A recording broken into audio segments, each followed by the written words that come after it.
Assalamualaikum warahmatullahi wabarakatuh. Bagi pihak seluruh warga Sekolah Kebangsaan Bandar Maharani Muar, saya ingin menzahirkan setinggi-tinggi penghargaan dan terima kasih yang tidak terhingga kepada Yang Amat Berhormat Datuk Hon Hafiz bin Ghazi, Menteri Besar Johor, atas sumbangan dan bantuan bagi tujuan penambahbaikan bilik guru di sekolah kami.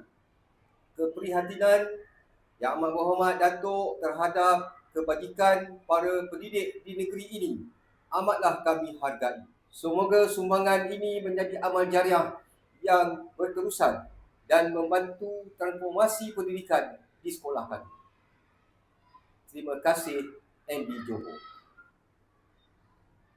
Alhamdulillah, terima kasih MD Johor.